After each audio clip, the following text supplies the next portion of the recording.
Hi, my name is Renee and I'm mentally ill. This is my mental health update for the week. I just want to preface this by saying I am not a mental health professional in any way, shape, or form.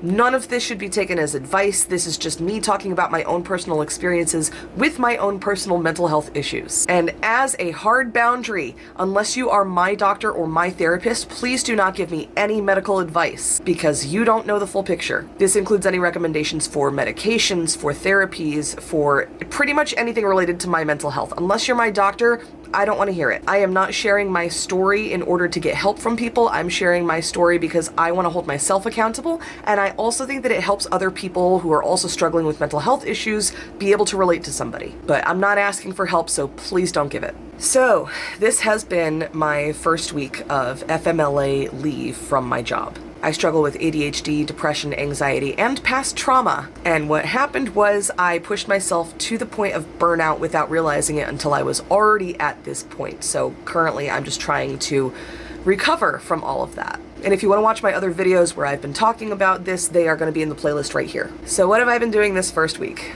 First of all, I have been trying to listen to my body as much as possible because since I am not going to work every day, I can pay more attention to when I'm hungry or when I need to sleep or when I need to drink water. And the hunger is actually a really big thing because the way that my ADHD is, I am medicated, and I'm not going to go into detail about all of the medications that I'm on because I don't feel like this is the right place to do that. Plus, honestly, it's none of y'all's business what meds I'm on. But regardless, I am medicated for my ADHD and my meds do work for me, but one of the unfortunate side effects is that ever since I started on my meds, and I've been on several different meds, they all kind of do the same thing for me, but I will get into this ADHD hyperfocus mode and I'll be doing something and focusing so hard on that, and I don't feel hunger. I don't realize that I am hungry. And when I get really, really hungry, what winds up happening is it winds up triggering my anxiety. So rather than feeling my stomach grumbling to know that I'm hungry, sometimes I'll just forget to eat for hours and hours until I am so anxious that I feel like I am crawling out of my skin. Now, this is one of those things that I researched on my own. I don't know a whole lot of people that know this term, but as far as I'm aware, this term is called akathisia. So akathisia is, the best way that I can describe it is before I even knew that term, I was saying that I felt really, really anxious in my body, but not in my mind. So my mind might be completely calm, but my body, I feel like I'm crawling out of my skin all of the time. It just, I feel tense. I have to stim a lot of times, like with my hands and stuff, or like bite my nails or do something, but that is apparently called akathisia, and it's a type of anxiety, but it's not like, I don't have to be consciously anxious about something to be able to feel that feeling.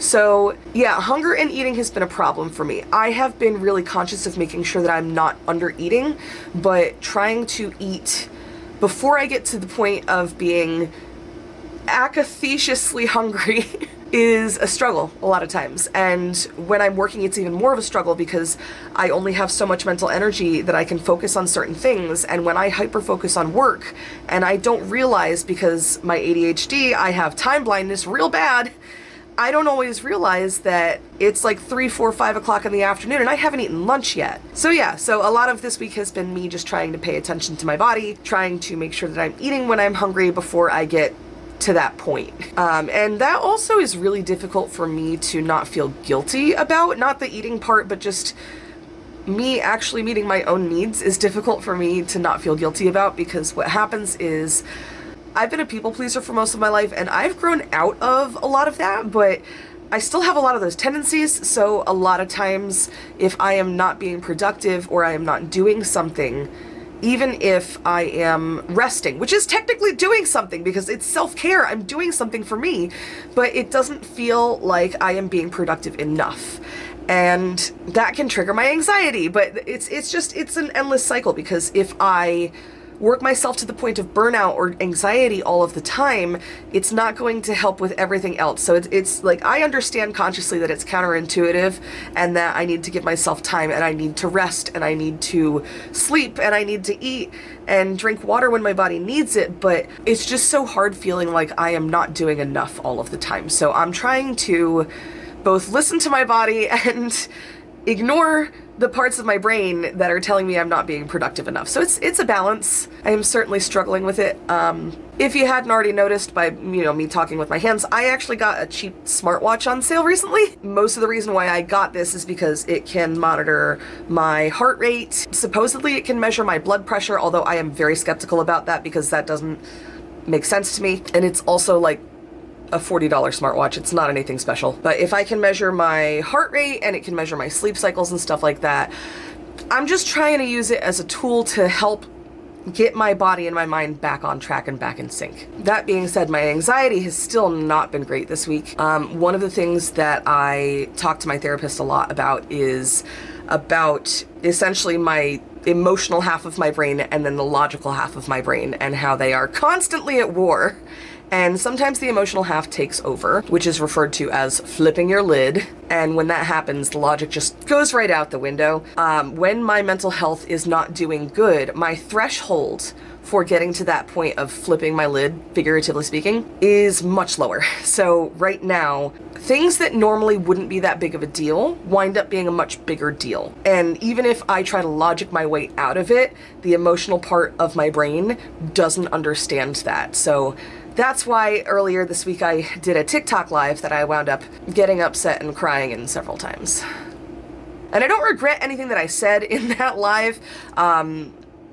Basically what wound up happening was I was talking about my trip out to Procter & Gamble and just talking candidly about my trip, and some asshole in the comment section insinuated that me talking about my trip was sponsored. So it's already something that is kind of triggering for me anyway. I don't like it when people call me a sellout because I try my hardest not to be a sellout.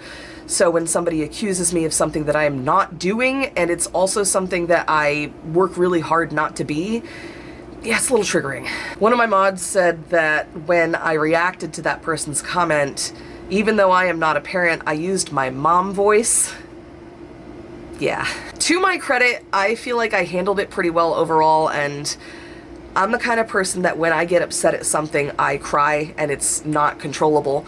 But I reeled it in really, really quickly and was able to get back on track with the conversation, which, especially considering the state of my mental health right now, is a really big deal for me. So that was cool, but I don't try to make it a point to cry on TikTok lives. And then today I was trying to work on filling out some of my FMLA paperwork and found out that one of the documents that I need was not actually sent over to me. And that's not a big deal because I have the phone number and the email of my contact person that I need to talk to about it. But because my mental health is not in a great place, that made me cry too. So just to give you an idea of my mental state, I don't normally cry this often, but when my mental threshold is this low, it's kind of like what would normally be a speed bump for my mental health is now a roadblock. And that's not actually true, it's just how it feels. So yeah, day-to-day life has been a little bit of a struggle, but definitely a lot easier now that I am at home and not working. Oh, and I also re-dyed my hair, if you didn't notice, because that's a thing that mentally ill people like myself do. It was time anyway. I needed to re-bleach the roots and then re-dye it, but this is what we got going on at the moment. I wanted the roots to be a little bit more purpley, and this is also like the day after I re-dyed it. I did it literally yesterday, so if you see the dye in my roots, that's why. I've washed my hair since then. It just hasn't faded yet. It's stained. But yeah, so that's my hair. And that's one way that I cope, is re-dyeing my hair or just doing something that is different from what I normally do and just kind of like changing up my look a little bit, even though it's a hair color that I already had before. I'm just kind of refreshing it. It just makes me feel a little bit better overall, and that helps my mental health a little bit. I have also been coloring. I am a really big fan of Tank Girl, which is a comic book, and it was also a movie in the 90s starring Lori Petty and Naomi Watts. And they came out with a Tank Girl coloring book. This is not an advertisement for that. Nothing in this video is sponsored or an advertisement. I hate that I have to say that now, but unfortunately people don't believe me if I don't say it. And sometimes even if I say it, they still don't believe me, but I digress. Tank Girl coloring book. So this has been part of how I've been coping with my mental health, is just coloring pages from this coloring book because it makes me happy. This one I actually had people vote on which one I should color next, and this is the one that they voted on, so this is the finished product of that. Another thing that just kind of helps me get out of my head is playing video games, but like playing kind of world-building video games. but like whimsical and silly world building video games. And if you see me cringing, it's because I already know that some people are gonna laugh when I say one of the games that I've been playing a lot of. It's technically not a video game, it's a web-based game, but I've been playing a lot of Neopets. Yeah, I've been playing Neopets on and off since I was 10 years old. Literally, if you ask me, where was I at midnight on January 1st, the year 2000? I was on my aunt's computer playing Neopets. Yeah, had not played it in a number of years, but recently I was curious and I looked it up, and a lot of the site is largely the same, so the nostalgia is real. And I have been playing it like every day for a few months. And yes, I know it is technically a kid's site, but at this point, most of the people that are on that site are the people who are around my age who are there for nostalgia. And I keep to myself, like I don't have any friends on it, I just use it on my own.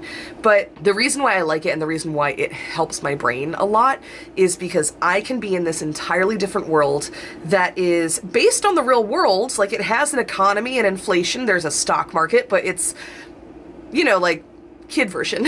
So it's just, it helps my brain a lot to do tasks outside of my real life. Another game that I've been playing a lot of recently that is, I like it for a lot of the same reasons, is called Cult of the Lamb. So I've been playing Cult of the Lamb and I've been playing Neopets. And yeah, that has helped me quite a bit anytime that I've been struggling. Coloring has been helping. Regardless of all of that, unfortunately, it's still been really, really difficult for me to create content. So about a week ago, I was intent on sitting down and making some content, and I wanted to make like 5 to 7 videos. That way I had a video to post every day for the week, right? But after I filmed 2 videos, I already was struggling with my anxiety. My brain was just not having it. So I just kind of said, you know what? Those are the videos that we have. That's what we made, and that's enough. And although my brain still wants to say, no, that's not true, you need to be more productive, I'm trying to ignore that stupid little voice in my head and just take care of me. I know that people a lot of times when they see me making a video talking about my mental health and talking about how it's difficult for me to make content, the first things that they want to say are, well, this is content, like you need to take a break. You don't need to film for us. Like I'm not... Yes, I make content for y'all, but I also make content for me too. It is a little bit therapeutic for me too, but at the end of the day, if you see me on camera, it's because that's what I'm able of handling at the moment. If my mental health is not in a good enough place for me to be able to post or to go live or whatever I'm doing, I just won't. So please never worry about that. But that's just a really good example, is that I had intended to film 5 to 7 videos, and I was able to only handle making 2 videos. So 2 videos is what we did. Hopefully that will improve with time, but I'm just trying to take it one day at a time, trying to take everything slow, and just kind of try to play it by ear. But yeah, that is my mental health recap for this week. This is July 17th, 2023. And if y'all have any questions for me, please feel free to ask. I'm not going to answer every single question. Obviously, if it's something that's too personal, I'm not going to address it. But mental health is a conversation that is not had often enough. And I'm trying to be vocal about my struggles, both for me and for other people as well. It's a mutually beneficial thing. So if you do have any questions, leave them in the comments. And assuming my brain will cooperate with it, I am planning on posting a mental health update roughly once a week. Thanks for following along, and don't forget to hydrate.